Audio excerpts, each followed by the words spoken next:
Hi, everyone. Thank you for tuning in for another episode of Actualizing Your Authentic Self. I'm so happy and grateful to be here again. And I have Shauna with me, who is amazing, Shauna Hooker.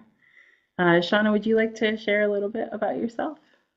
Sure. Good evening or good day or whatever time you're listening to this and watching us and participating. Good day. My name is Shauna Hooker and I am an addictions counselor, but I'm also an ordained minister. How do they come together? We'll see in a minute, but thank you for joining us. And in the chat, we have Philip Weber, our moderator. Thank you so much, Philip, for continuing to support this series.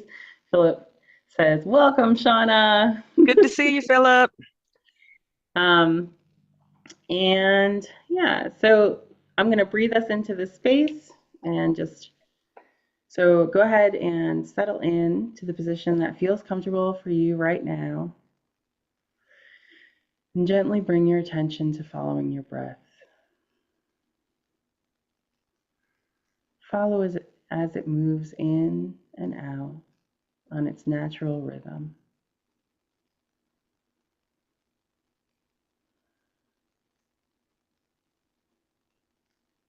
Gently notice anything in your body, your mind, or your spirit that comes up for you as you're sitting here with your breath, and acknowledge it, and then bring your attention back to your breath. Just checking in with where we are so we can be present in this space together.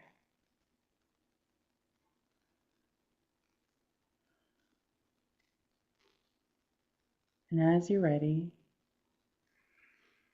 you can take one last breath and then open your eyes and rejoin the space.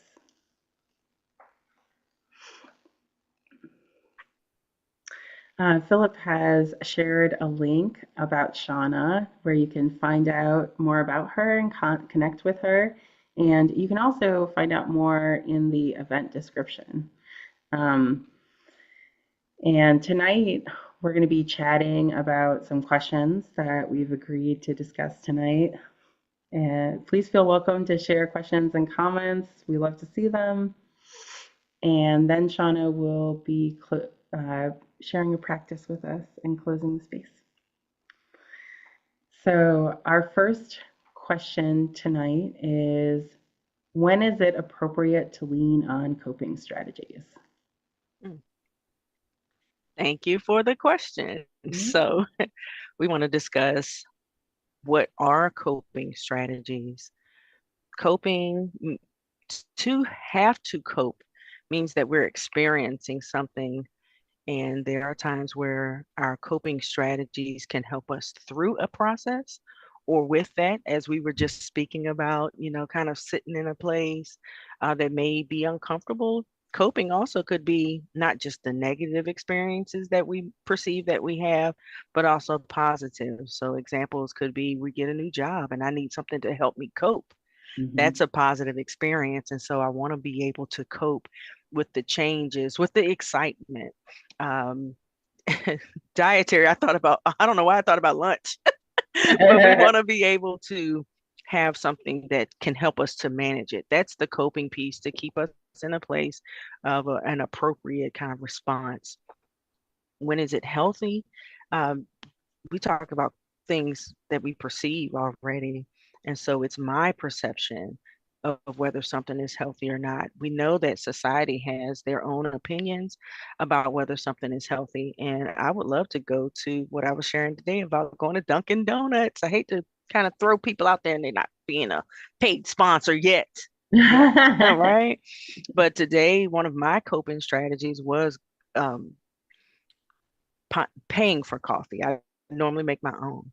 Mhm. So my coping strategy during a time where I needed my hand held was to enjoy something that, was just really good to me and I don't always do.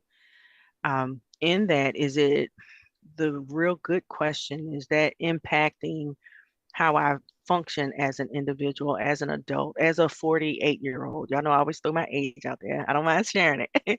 But does that impact negatively? And that's what we want to look at as far as coping. Does it impact me negatively? So am I obsessed with it? Is it where I can't afford it? Am I doing things to, obtain it and I don't have the resources to do so? So with coping strategies, you want to kind of look at that as a foundation and how you utilize it. Coping strategies tend to distract us as well. So those are just some baseline questions when we have coping strategies of how does it meet our need and is it impacting us as well? Yeah, and I love, of course, right? Because we're here on actualizing your authentic self. Like I love hearing it's about what's right for you, Yes. right? Because isn't that the truth? What feels right for you in the moment, in that time, in that space, once you've checked in with yourself and really gotten present, like that's going to be the right thing. Right. Vita, I gave myself permission to enjoy it. Hmm. And so that's another thing too. We may have coping strategies and we feel guilty about it. And I want to be free. Like one of my goals is to mentally be free. And it starts with myself. It really starts with myself. Yeah. And Phil just commented, yeah, and what fills those gaps you find when you're stretched thin, Hmm. right? Like what, Absolutely. yeah, what can support us when we're ready to be supported, right?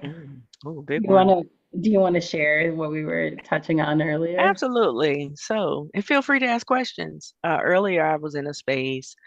We started, with our greeting. This is Rita's a friend. And so we started this space with, how was your day? When I have friends, and I'm grateful for the friends I have around me, we don't just say good or fine. We can share. It's a safe space to say, I feel sad Mm. or I started the day one way and now I'm here. And Vita she just really paraphrased what I said and brought it to my own self that Shauna, you went on a journey today. I did. And so what happened, I had a friend that sat with me in an uncomfortable space, and Mm. to know the value in someone that will sit with you when it's not good, and just the power in that, um, is a gift. We can say as a society sometimes when there's need, especially loss or trauma, let me know how I can help you. Or if you have anything you need, let me know. There are often times that we don't know because we're in it, or um, I may not know what to ask for. Sure. So in that, to say, I'm gonna just sit on the phone with you until you make it home. Yeah. Thank you. And isn't that the way, right? Like to know what we need is to get really present. Because otherwise we're just like, right, and I think I said this earlier, but we get in at risk for that toxic positivity where we're just, putting on a happy face even if we're really not there. Oh And yeah. our emotions, our bodies need the space for us to feel our emotions, and our minds need that, and our spirits need that. Every aspect of us just has to. I think it's so beautiful that you gave yourself that today. Thank you so much for sharing. Absolutely. Absolutely. As I heal, I want others to be able to learn from it. Mhm. So the transparency, there's no guilt in it. There's no shame, definitely no shame. And I want us to be free from any shame of sharing who we Yeah. are and where we are. And it reminds me what it's bringing to mind is like I love the phrase of like, how would you support your best friend when we're talking about self-support, right? Yes. Because for a close friend, we're totally just gonna give that space. I'm gonna be here, I'm gonna hold your hand, I'm gonna hug you, I'm gonna sit near you, whatever it is Hmm. that you need or are ready for. And then we'll move on.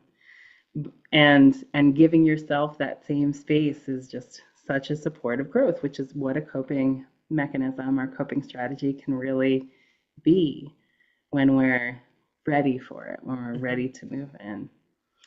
Now, you started to touch a little bit on question two at the end of what Oops. you're talking about. No, that's okay. Are you all right if we move into it? Please. I'm following. Okay. Question two is how can we recognize our addictions? Wow. So addictions can be twofold. And as a addictions counselor, we look for the physical addiction and the psychological addiction. And so I love to take something that's really neutral, such as coffee or tea, Hmm. which has caffeine.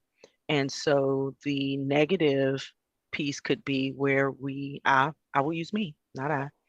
I drink coffee in the morning. It's only probably 10 ounces if I drink all of it, but it takes the place of breakfast for me.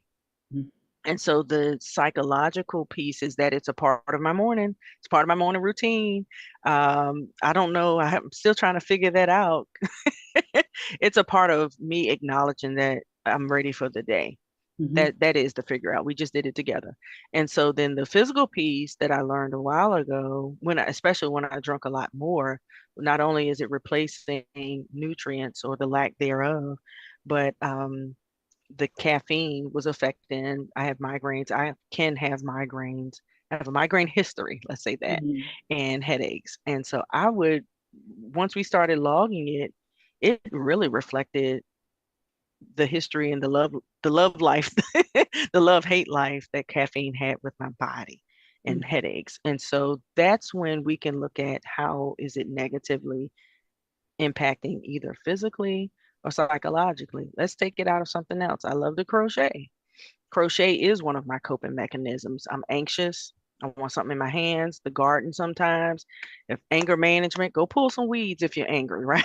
Yeah. And in the garden, it requires you really to be delicate sometimes, especially the newer things.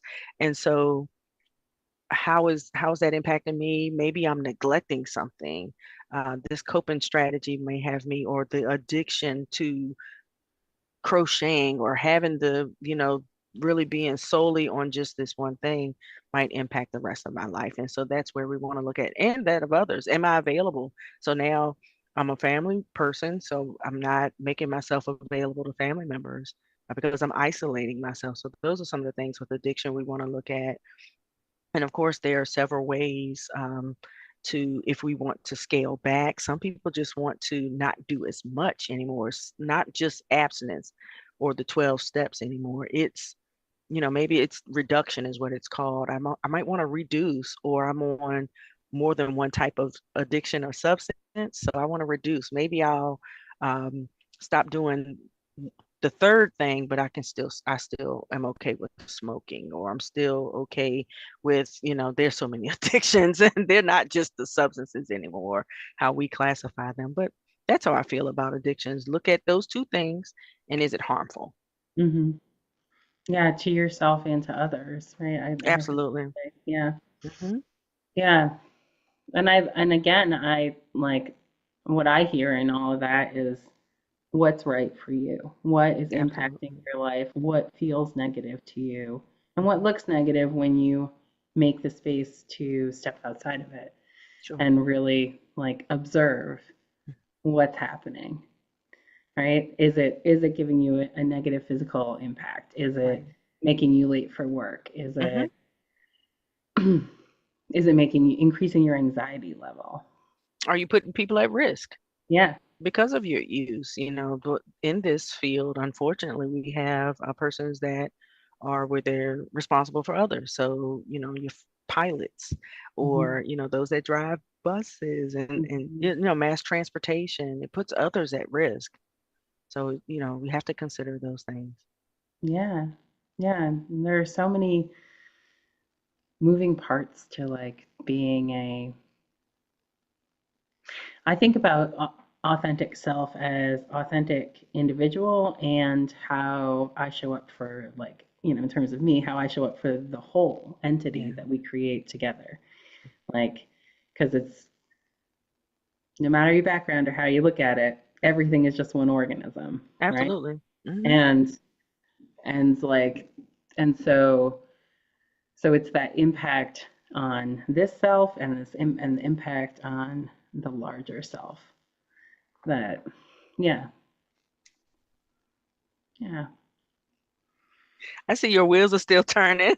They are. I'm like, Yeah. I've got this great visual going of like of being like in a pond and the center of the pond getting hit with Oh, ripples and going out to yeah. the edges Hmm. Hmm. and just You're right. how we all touch each other that way. I Because think about the how you kick the thing where we talk about kicking the dog when you come home, mhm, and how I present myself. I will go back to me every time, how I present myself when I come home, and I remember apologizing to my children because as soon as I come in the door, you didn't do this, you didn't do that, or especially in the mornings, we're barking, yeah, or my coworkers, I get to work and my soul is still in my car. I might be here physically, but I haven't made it in the building yet. So right. please give me some grace. And so again, going back to this whole, how am I impacting those that are around me, even with just the simple coping skills? Do I need to take time?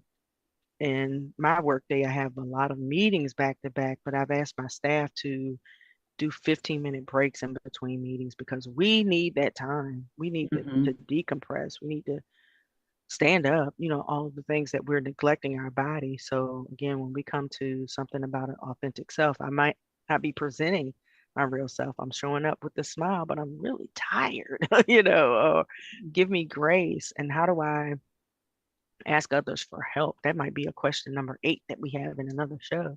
How do I ask for help? That's it, the advanced class. Well, and it's such an important thing, like asking externally and internally. Yes. Like, what do I need? And can you sit with me while I figure out what I need? Mhm. And can you provide me with this or can you support me in this way? Those are all different aspects of that question. Right. My Yeah. daughter just asked, one of my daughters, she just asked if she didn't know if she was getting enough sleep or if it's the quality of sleep. And Mm, so, really to give her feedback, she, probably gets her 7, 8 hours, but it's really the quality of sleep once we started talking about it. But again, making myself open to what am I receiving and is that enough or is that the right type? yeah. Um, because I can harp about it on the outside, but it's really, that relationship that brought the light bulb. Yeah. And I mean, another thing, sleep is such a great example because, like, another thing that happens in sleep is our REM cycles. That's right. So if we're like maybe you had a great REM cycle for the first 4 hours and then you went into the second REM cycle and something interrupted it. And then you fell back asleep. And so it is your quality. You technically got enough, but you're like you didn't get to complete your expression in your dream life or your Right. physiological expression and restoration because Mhm. your body had an expectation, Yeah. which I think is one of the things that comes up in coping strategies, Mhm. right? Is when where they can turn into addictions is when we have an expectation in our physiological makeup Right. that or psychological, right? But Mhm. like our inside of our physiological makeup, we have an expectation if I feel this feeling, then I'm going to meet myself with this, even if it's a Mhm. sandwich, right? Yeah. And then we see unhealthy relationships with food too, right? So Yeah. it's all of that going hand in hand. Like when you have an expectation, you go through something without being mindful of it, without being open, like you were with Mhm. your daughter, Mhm. like and it being a closed vessel or having your cup be too full. Right. I think are different ends of that spectrum where you just show up with expectation and do things without thinking about it, Mhm. Oh without yeah, I love considering. that. Yeah. I take a step further with sleep. I'm a dreamer, so a lot of my stuff is processed through just recalling my dreams. Hmm. And so, with that being said, being startled during my sleep, you're right. It can just really disrupt everything for me. Yeah. That's a protected space for me is sleep. So my family is aware of that. Again, if we go to coping strategies, letting others know what helps, is a part of that too. So Yeah. yeah, I protect my dream life. Yes. Yeah. I mean, sounds like a sacred space of restoration. It is. And that's like in this conversation, a beautiful example of how we can ask for that support that we need. Hmm. Yeah. Absolutely. We'll put that into practice and ask everyone to comment on what they do around sleep. We'll do it Yeah. together. With the I think one a goal I often use, and I have my reminders around sleep. I have medicine that I take at night, so I have a reminder for that. But or whatever practice, having practices to help us with sleeping helps. But Yeah. to know that this is my sacred space, and I'm ready, and I'll receive. Yes. Yeah. Hmm. And Philip just chimed in and said, love a good boundary, right? Yeah, But absolutely. yeah, our boundaries are like part of that Hmm. self-support and Yeah, connect and self on on every level. yeah, Because if we don't have, when I don't have good boundaries in place, then I don't have, and I like to keep a semi-permeable boundary so I can all right. exchange with others. I Hmm. can receive and give. And when that boundary feels unsafe in any way, then I can pull it back or extend Right. it, depending That's on the right. situation. And yeah, and it's part of like recognizing the support that I need from myself and from the outside in those Hmm. moments. I Yeah. also love I language. Because I Yeah. truly believe that the only thing that I can really speak from is my own experience. Yeah, that's And right.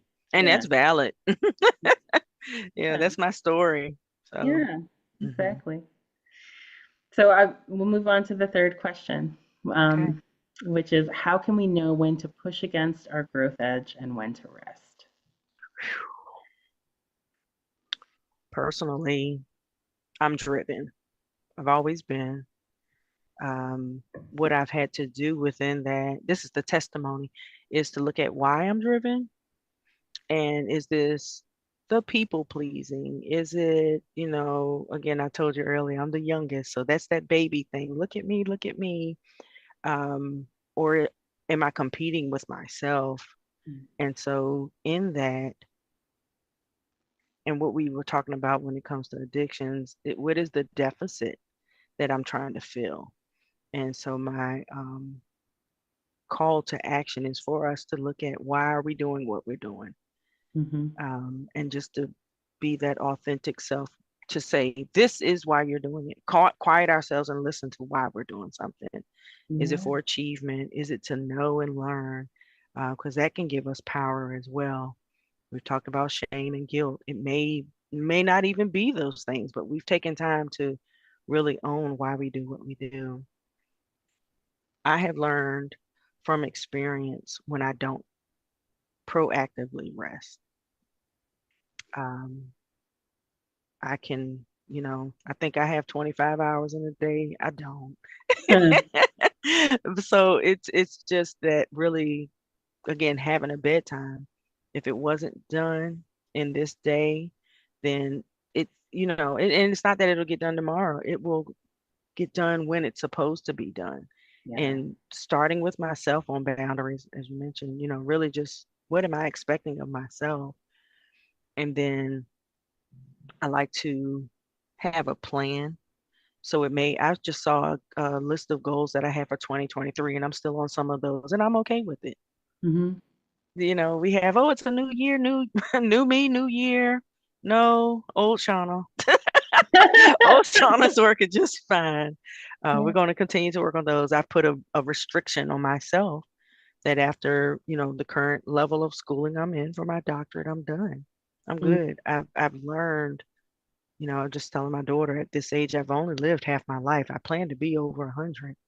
So the education piece, as far as formal education is over, not over, but I'm pausing that right now. But allowing myself to rest and not feeling guilty about it. Having, I say, what are you doing this weekend? You come back into work. on Monday. I plan, or what did you do? Nothing. But that's a plan. I plan to do a bunch of nothing is what I tell people. Because even with that, I know that I'm an overachiever. Mm, Now, I have to be careful not to put that same thing on those around me, and mm, to know that that's what I require of myself. So we put this urgency importance on others. So that would be my caution to other high impact individuals, is to be careful what we put around us. I ask teammates and those that I supervise, what is it like to work for me? Because mm. I want to hear, am I putting you under any circumstances that you feel super obligated or stressed? Or if my name pops up, when my name, I love when people say my name and they sing it, because that's the relationship. Hey, Shauna, most people, it's that. And that's what I want. That's how I want people to feel about me. Yeah, And me being, you know, on the earth at the same time as them, not, ugh, Shauna, I got to work right. today, How much or power is in a tone? Yeah. absolutely. Yeah. So, call somebody, and if they have their phone and it's on, see what ringtone you have now. Because that's what it says about how they feel about you. Uh-oh. Yes. Yeah. I love to when I think about like my growth edge and when to rest, like it kind of Mhm, goes back to what you were saying in the beginning when you were sharing your own experience. mhm. Um, which is just that I feel just called out that I love so about your story. Oh, thank Yeah, you. yeah.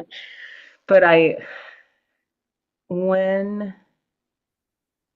I think it's one of those things that's so individual, right? Like I think Mhm. about that comfort scale that I talk about as a massage therapist all the time, Right. right? Like when I'm working with someone doing therapeutic work, or any work, but Mhm. especially therapeutic work, I invite them to think about a 0 to 10 scale of intensity. All right.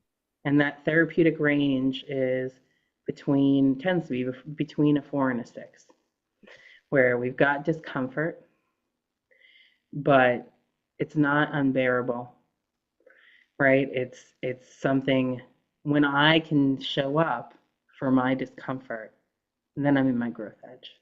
Mhm.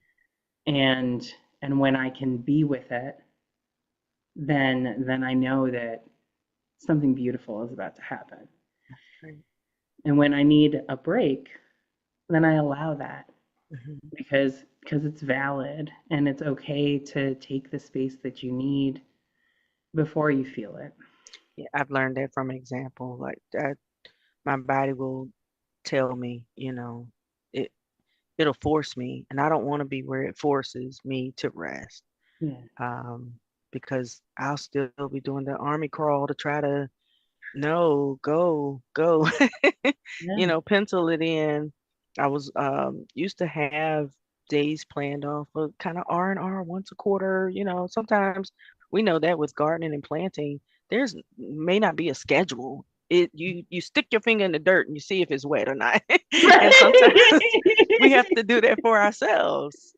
Sit in it, and how do you feel? Do you need a day?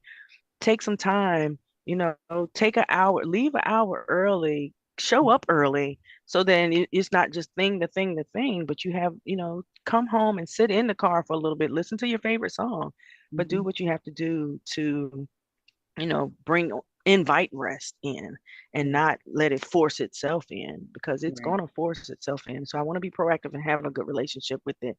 You mentioned about growth, and I just thought about as well. One of the things I have right now is where I'm not starting anything new. We have seasons, right? And Mhm. so Yeah. I'm in a season where I know there are things that I need to finish, and that weight of unfinished business, it I can loosen myself up with getting that out the way. Let's just focus on this. But that takes really times where I have to sit in it and say, what's this season? And let me make sure I'm relevant, or I'm not going up against the grain or a wave. what is it that's for me? So it could be, again, I'm a minister, but that's really just reflection and meditation, of what's for me today, what's for Yeah. me next, and being obedient to that. Yeah, I feel that as like the practice of tuning in, Yeah. right? Like the more that I tune into myself, and I said to a client earlier, practice makes progress, which is just a saying that I Hmm. love, Hmm. and so the more that we all practice, the more that I practice tuning in, the Yeah. better I'm going to be at it. And the more I'll know, like, Mm. okay, I have space to push against this right now, Hmm. or to be with this, or to move through it. Um, and I know where I'm at and where I'm available for. And so just showing up in the I don't know of it all, Hmm. I think is such an important thing. And give yourself permission to not know Yeah. so that Hmm. you can know later. Yeah, that's right. It'll come when it's supposed to, Mm, not forcing it. I think when becoming in tune with ourselves, that we also become in tune with others. yeah. And I can share there was an event, I just received a thank you call last night. I was at an event and I could feel someone else's anxiety, Mm, to be calm and you can just feel what's happening here, like almost like a spark. You can feel zzz, zzz. yeah. And I was able to come in and have a conversation, and I was thanked because she said everyone else thought she was angry, Mm, and it wasn't that. She was anxious. mhm. And I actually gave her one of my smoothing rocks. I keep them, and I I gave it love to that. her. Yeah. And it's just, she thanked me for that. So again, being in tune, but also recognizing that others have their own, range, like you mentioned. We're not all on five. Yeah, and asking.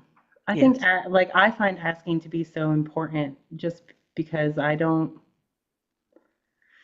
because if I don't know, like I don't want to assume, I know. Yeah. right? And I've practiced so much to not assume because I used to assume a lot of Mm-hmm. things. And so I find like in my experience, I know I would rather be asked Yeah. and my experience is that other people would rather be asked. Like, are you okay? Is there Hmm. something I can do? Hmm. You know, any of that. You're in my thoughts. Yeah, We said earlier, I'll sit with you. yeah. May I call you every Thursday at 8 o'clock? Yes. All of those things are welcome. Yes. I think everyone's little bit matters, and it doesn't have to be the extreme giving, Mhm. um, or the meal trains and all of those are great. Those are nice, but to receive a text message that you're in my thoughts, it's so powerful. Yeah, a smile can light up your whole heart, Yeah. whole being. Yeah. Hmm. Well, thank you. I've really enjoyed all of this discussion so much, Shauna. Good. Me too. Uh, yeah, good. Would you like to share your practice with us now? I am. I'm actually going to share, just talk about affirmation. Yeah. I feel we, let me look in the camera. I feel we spend a lot of time sometimes with negative thinking and negative thoughts, and we can counteract those things with our positive thoughts. Mm. And even within trying to find what's positive about ourselves, sometimes our brain, for protective reasons, protective and just instinctively, kind of keep, we're mammals. So there are some things that we don't want to be too naive and, just kind of walking around, but we want to make sure that we know who we are. We talked about being in tune. And so one day I was driving and I really just kind of did this brain dump of how I feel about myself. And I only allowed myself to say positive things. And of course, because I'm driving, I did an audio note to record myself. And so that's my thing that I want to offer is, you know, those things are helpful as well when we are in our valley or lower moments, that Mhm. we can recall who we are, that we're resilient, and that we're hopeful. And so I wrote down a few that I like to share about how I feel about myself. And they often become reminders. I don't know, for those who have spoken places or you've been introduced, and yeah, I know I'm looking around like, who is this? This woman is bad. And it's me. They're talking about me. And so I want to say the same thing about you all. Write your own bio and just really look at how great you are. That's a coping mechanism in itself that can really, pivot us forward and move us forward. So when you think about yourself, these are some that I have. And again, these are just brain dumps that I have. And one day somebody will show a scrapbook. I told my children when I pass, you're going to see post-it notes everywhere because I just have to get it out. So if you all will allow me to just read this one, but I want you to develop a few for yourself as well. I say that my superpower is knowing who I am. I am seen. I am brave. I am poised. I am graceful. I am bright. I am compassionate. I am consistent. I am dependable. I am loyal. I am enough. I am bold. I am refreshing. I am crisp. I am kind. Everything I touch is mine. I radiate positivity. I am a joy to engage with. My achievements are a fraction of my Black girl magic. Ah. My income is constantly increasing. I am proud of my efforts. I am a money magnet. I am financially free, and my thoughts become reality. And I ran out of space on the paper. So I encourage you to run out of space on a piece of paper and just to write about yourself. And if you have a thought that, you may start writing or typing and you want to backspace it, please put it down because you are that. You are that. That's what I want to share. Yes. Philip just sent hearts up in the chat. Thank you, Philip. Yes, that's wonderful. Thank you so much for that practice. I love Thank you. affirmations, I think you shared it in such a beautiful way. Thank you. I was talking about a nice young lady. That's not, she's all That's right with me. right. Yeah, so thank you everyone for joining us tonight and for tuning in. Um, if you have liked the show, please like and subscribe. And Shauna is going to do a closing practice for us. I am. Thank you. So if you all allow me, I'm kind of reading to the side. So if you see me looking to the side, that's why. One of the practices that I enjoy, I enjoy it, yes. But typically, I wouldn't say it's every morning. I have to give myself grace. I told you I get my coffee first. So, but typically, I like to dedicate the space that I'm gonna work in with a candle. And so I have actually a memorial candle that a friend has given me, and it's battery operated, but I usually do something scented. This one actually says, in love and memory, when tomorrow starts without me, don't think we're far apart. Remember, when you think of me, I'm right here in your heart. Mm, This one is specifically for family members that are not with us here physically, but we've talked about that they're still along with us. Their energy is still here. The memories will never go away.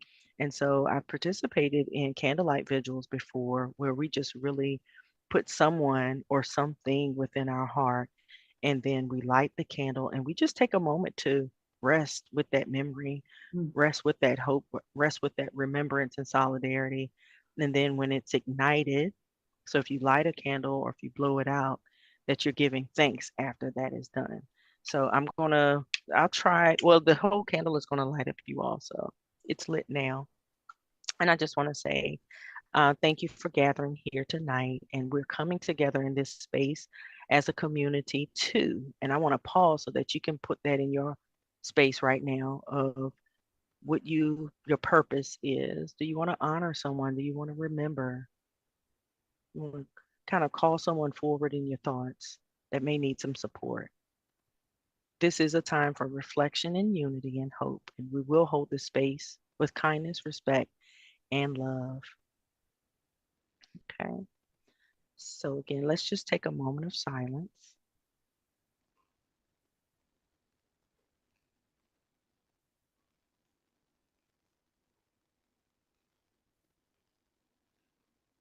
You can continue to keep that thought as I read and just share that these candles are symbols of that. And we share a common purpose here in this moment. And we stand together, remembering that even in darkness, light prevails.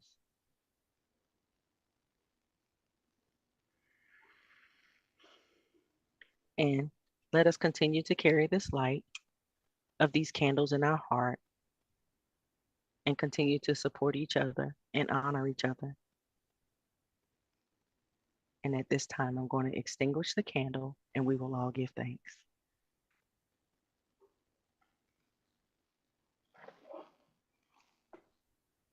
Thank you so much for sharing that.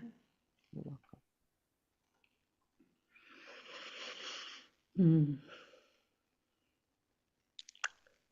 I love right now. I'm just like feeling the gratitude like bubble up in me and move from me. And again, it's like that ripples in a pond thing. Beautiful. Love that. I feel powerful Yeah. in this moment. I feel not alone. Good. And there's presence. That's what I would say. It's Mm-hmm. presence. I think, yeah. And unity. Yeah, absolutely. Mm-hmm. Yeah. Uh, wow. This has been a wonderful show. I'm so grateful to be here. Um, I'll be back on live in 2 weeks with DJ Brad Scott, who is an activist and an event planner and a wonderful person, another wonderful person. And for tonight, I'm gonna sign us off with I love me, I love you, I love us. I'll see you soon.